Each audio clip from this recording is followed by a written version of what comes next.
Folks, Deepak Shenoy from Capitalmind bringing you the Nifty monthly returns. Let's see what's actually happened with the Nifty. If you look at the Nifty on a month-to-month, month-end basis, we can see in this chart, a very interesting, colorful little chart, that we've got return changes on every single month. So what each month has done on each year. And you can see this year has been fantastic, 26.4% returns.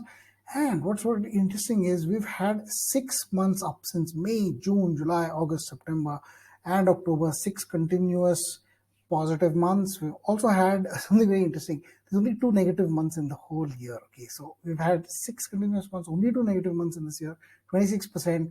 And you know what? Nifty fell. Nifty's fallen about 5% in October. However, the month of October is actually positive. So the first 10 days, the market actually went up higher, and then from there it fell 6%. So this is actually quite an interesting, kind of an interesting month. So you don't see the monthly fall, this drama that's been happening in the markets in the monthly numbers at all. It's almost like there was noise and, there's nothing visible on the chart. Let's see what happens in November. However, you see November and December in general tend to be very positive months. The average return is 1.4% plus for November, 3.3% plus for December, and of course they have a very wide thing. But if you look at, they're benign. You don't see any majorly down months in November. Last year was very good.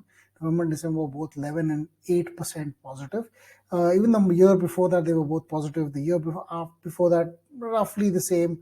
I mean, December was mildly negative, and so on. So to see a really bad November, you have to go back to 2016 when there was demonetization. So I hope something like that doesn't happen again. However, this is interesting. We've got something over here.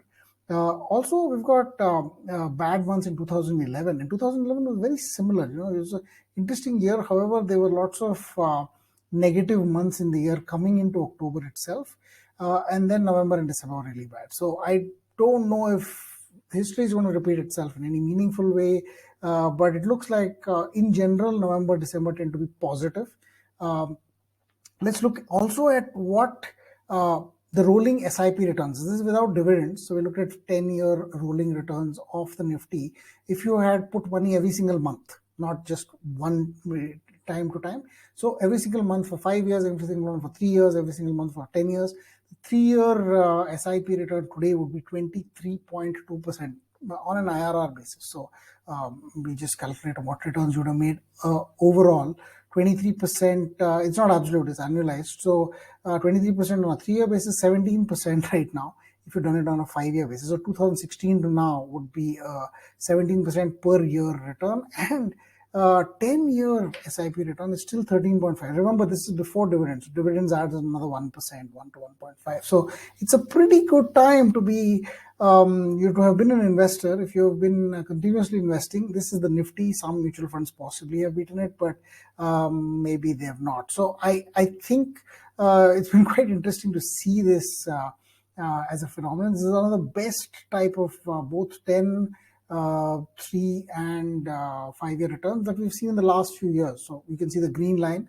It's kind of a local peak. The last time we saw a good 3-year return, great 3-year return of this magnitude was 2015, and before that all the way back to 2011 and then 2007. So this is one of the best. This is actually higher than those numbers as well. Even the 10-year returns, the last time the 10-year was this high was probably 2012 or so, and before this the 5-year return was again nothing as good as this since 2007. So pretty interesting time to have been continuously investing in the markets. This is an SIP return, not point to point. Again, just making that point in here.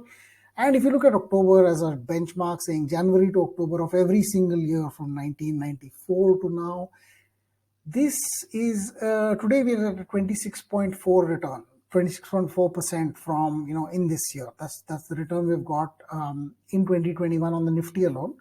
This is the best year since 2014, and 2014 was when, the new government came in, everybody was very excited, the markets went up a lot. So, and 2013 was a lousy year. So, at the end of 2013 was a really bad year. We had seen 2013 and, of course, it was up in the middle of the year and then it ended up marginally 6.7%, but the year 2014 was quite phenomenal. Since then, this is the best year, 2021. And to be honest, we've not had many really bad years. Where I'm talking not the full years, I'm talking till October. Even 2016 till October, everything was fine. It's November and December that kind of took the returns down. The gray line is where the year ended.